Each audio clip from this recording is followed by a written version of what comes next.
Кыргызстанда мамлекет качан күчтүү болот?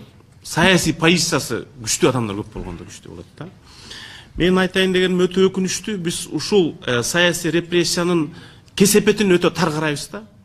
Көпчүлүк ойлойт, Кыргызстанда саясатчы абдан көп, 20 киши камалып кетсе эмне болуптур деп ойлойбуз. Чын ошондой. Дагы башкасы бар да деп.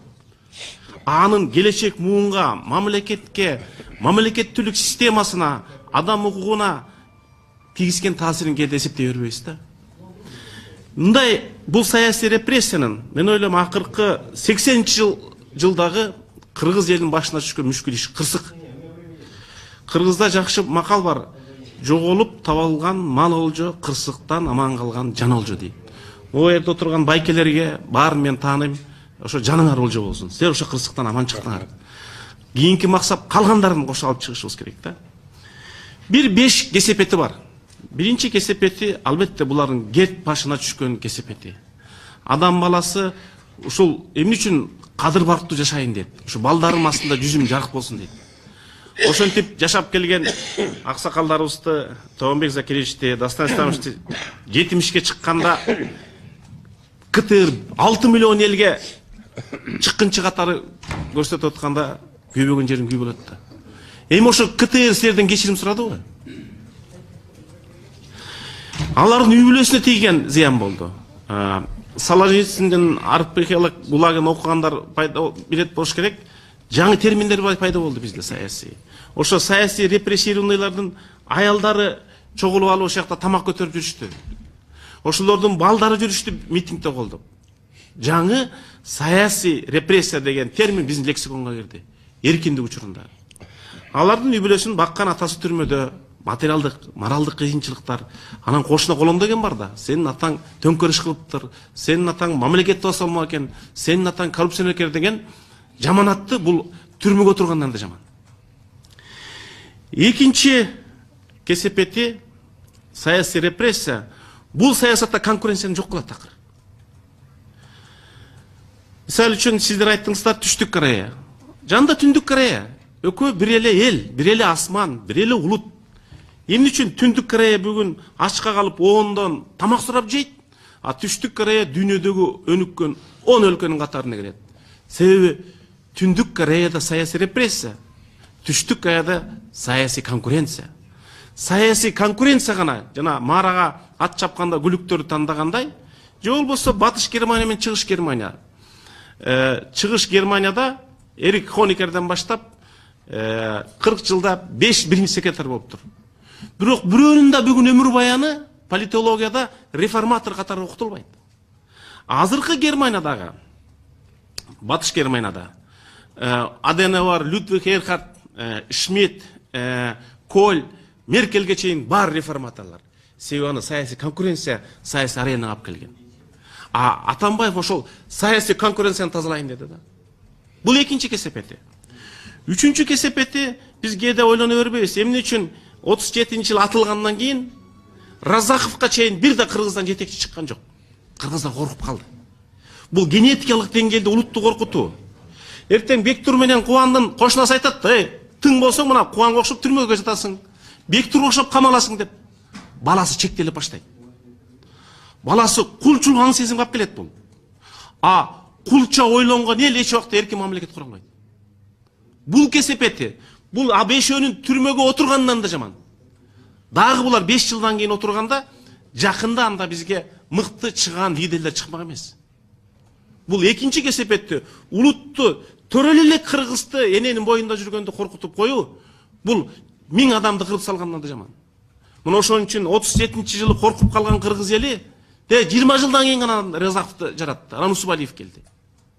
Бул нацияны жок кылууга барабар. Төртүнчү кесепети, аны кечээ Сооронбай Шарипович айтты, сот системасы мамлекетти талкалап жатат деп. Ушуну 16-жылы сессияда мен айттым эле. Биз саясатчылар, бул футболдук команда сыяктуу элебиз. Уткандар финалга чыгат, утулгандар кете берет. Саясатта уткандар парламентке келет, утулгандар кете берет. Биз дайым кармашып жашайбыз саясатта. Бирок ошол биз саясатта кармашкандын жаңы маданиятын өздөштүрө алган жокпуз го. Таш менен урмай, барымтага алмай, камамай. Сот бул арбитр. Сот бул мамлекеттин өзөгү. Биз ошону 2005-жылы билдик. Мурунку президент качып кеткен, жаңы президент жок. Мурунку парламент келип, парламентти ээлеп алды, жаңы парламент кире албайт. Ошондо баарын реттеген сот системасы болгон. Эски парламенттин мөөнөтүн таанып, конституциялык соттун легитимдүү экенин таанып, жаңы парламентти таанып, ошондо мыйзам чыгаруу органы мыйзамдашып, анан кийин жаңы президентти премьердин милдетин аткаруучу кылып дайындадык. Мамлекеттин өзөгү бул парламент эмес, өкмөт эмес. Мамлекеттин өзөгү бул сот системасы. Сот системасы талкаланган жерде бул варварчылык да болот, бул жапайычылык да болот. Мына акыркы 5 жылда биз мыйзамдуулукту сактоо боюнча дүйнөдө 152-чи орунга туруп калдык. Зимбабвенин жанына келдик. Гаити, Зимбабве. Алардын 70% билими жок да. Биз Совет заманында 1991-жылы китеп окуу боюнча 10 эсе боюнча дүйнөдө 26-чы нация болчубуз. Бул саясий репрессия жана 20 жигитке гана болгон жок. Эркин журналисттерге, эркин граждандык коомго болду. А бул саясий репрессиянын нагыз белгилери. Мисалы үчүн Атамекен партиясынын 3 түрмөгө отурдубу? Анын юристтерин соттоду, анын журналисттерин соттоду. Бул уюшулган кадимки компания. Сталин ал саясий репрессияны жүргүзүш үчүн 20 жыл керек болгон. А биздин президентке 5 жыл жетишти болду. Акыркысы бул сот системасына ишенич кеткенден кийин мамлекеттүүлүк азаят. Мамлекеттик бул территория гана эмес. Бул эл гана эмес. Мамлекеттүүлүк мамлекеттик институттар. Эгерде мамлекет мыйзамды бузуп атса, гражданин да мыйзамды бузганга укуктуу. Демек, мамлекетке болгон ишенич азаят. Ишенич азайгандан кийин мамлекеттүүлүк азаят. Бүгүнкү күндө биздин мамлекеттүүлүк институт азайтып аткан, ишенич азайтып аткан сот органдары. Мындай сот органдарында биз эч убакта демократиялуу, парламенттик, укуктук коом кура албайбыз. Эң акыркы кесепети саясий репрессия болгон жерге инвестиция келбейт. Мен 5 цифра менен айтып берейин. Былтыр Кыргызстандан 574 миллион доллар официально чыгып кетти. Бизге 10 миллион доллар келсе бул чоң кубаныч. А чөнтөк байпакка салып канча акча чыгып кетти? Экинчи, биз эркин мамлекет болгону биринчи жолу 29 жылда. Ар бир 3-чү инвестор Кыргызстандан чыгып кетти. Саясий инвестор бар жерге, саясий репрессия бар жерге инвестор келбейт. Үчүнчү, Усубалиев биринчи секретарь болуп турганда биз 15 союздук республикадан 10-чу, 11-чи, 12-чи орунда турчубуз. Ички дүң продукция, бюджет айлык боюнча. Бизден артта Тажикстан, Армения, Молдова, кээде Грузия, кээде Түркмөнстан. Бирок 11-чи орунда дайым келчүбүз. Азыр бюджет боюнча да, ички дүң продукция боюнча да, өндүрүшүн өсүү боюнча да 15 республикадан эң артта, Орто Азияда бизден артта Афганистан гана калды. 30 жыл согуш болгон Афганистанга Кыргызстан тегип коюшту. Бул улуттук намысыңыздарга тиеби? Ошон үчүн баары жаңылышат. Ушу репрессияда мо 20 киши жапа чекти деген. 6 миллион ел жапа чекти. Мамлекеттүүлүк азайды, мамлекетке болгон ишенич азайды. Эгерде биз муну жакын арада кайра ордуна келтире албасак, анда Кыргызстан эркин мамлекет болуп кете алабы деген суроо болот.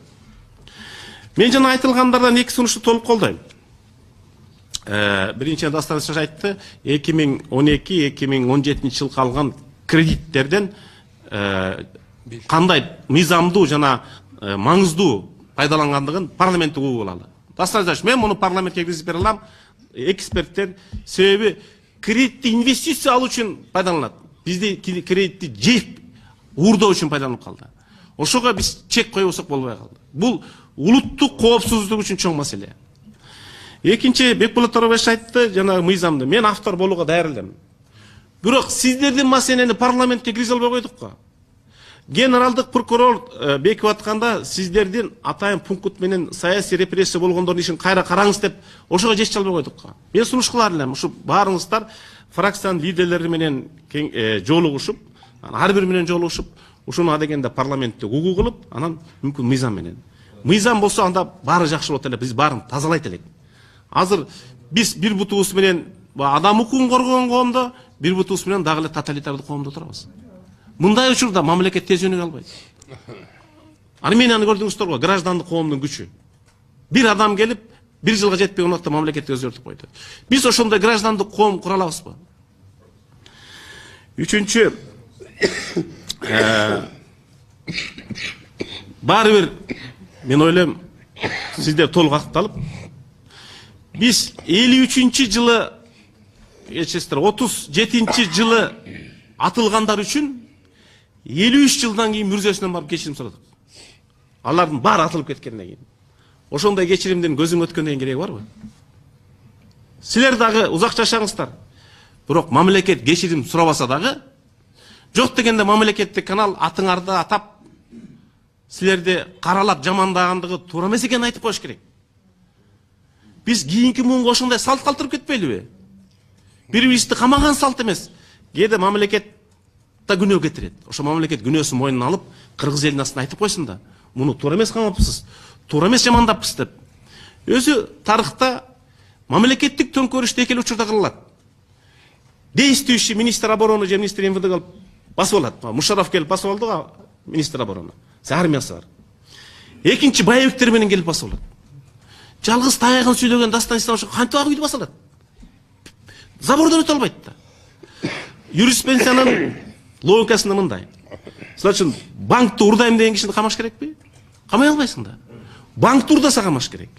А бийликти кетирем деп, бирок кетиргенге аракет кылбаса, но бийлик кетсин деп кыргыздар Мончодо сындашат, мал кошкон жерде сындашат, улак тарткан жерде сындашат. Анын баарын камай берсе Кыргызстанда киши калабы? Бийликти кетириш керек деп, бирок аны үчүн поступок, аракет болбосо, бул абадагы эле нерсе. Биз ойлойбуз ушу эркиндикти бийлик берет деп. Жок. Адамдын сүйлөө эркиндиги, ойлоо эркиндиги бул Кудайдан берген эркиндик. Биз эркин ырдайбыз го, же эркин ыр жазабыз, же эркин сүрөт тартабыз, эркин обон жазабыз. Бул ошол сыяктуу эркиндик. Муну бийлик берген эркиндик эмес. Бул адам менен кошо келип, кошо кете турган эркиндик, же эл аралык термин менен айтканда бул оондун универсалдуу эркиндиктеринин бири. 30 эркиндиги болсо, эң башкы 3 эркиндиги ушул. Жашоого болгон эркиндик, абага болгон эркиндик, сүйлөөгө болгон эркиндик. Муну эч ким ажырата албайт. Тилекке каршы өткөн режим ошол эркиндиктен, Кудай берген, бийлик берген эмес, мамлекет берген эмес, Кудай жараткан эркиндиктен ажыратам деп аракет кылды. Азыр өзү кандай абалда экенин жакшы билип атасыздар. Ошон үчүн бул тарыхта кайталанбаш үчүн бул отурумду улантып, мен ойлойм кийинки отурумду парламенттик угууда апрель айында кылсак жакшы болот. Себеби өткөндө ген прокурор отчет берип атканда мен бир маселени добушка койдум, бирок көп колдогон жок. Ошол 12-17 жылдары экс-президент Атамбаевдин убагында Кыргызстанда конституцияга каршы келген коррупциялык режим түптөлгөн деген биз мыйзамдаштырып берсек, ошонун негизинде иш козгоого болот. Ошол саясий бүтүм, ошол саясий баа. Мисалы үчүн биз Акаев жөнүндө көп айтабыз, Бакиев жөнүндө айтабыз, бирок биографияда аларга официалдуу бийлик бирөөнү да баа берген эмес. Азыркы парламент эки чоң чекилик иш кылды деп ойлойм. Биринчи 16-жылы конституцияга каршы келген конституция кабыл алынып атканда антиконституциялык конституцияны кабыл алып берген, билип туруп. Себеби 6 миллион эл 20-жылга чейин өзгөртүү кирбесин деп добуш берген. 89 депутат ошону салды. Экинчи, мамлекеттин негизги саясий ордосу болуп, силер камалып атканда унчукпай отуруп берди. Силер камалып атканда, адам укугу, конституция тепселип атканда, ошону оңдоштун бир гана жолу бар. Кайра жанагы парламенттик угуу кылып, сиздерге байланыштуу, балким күчүбүз жетсе, саясий эркибиз жетсе, ошол саясий репрессиялар жөнүндөгү мыйзамды кабыл алып беришибиз керек.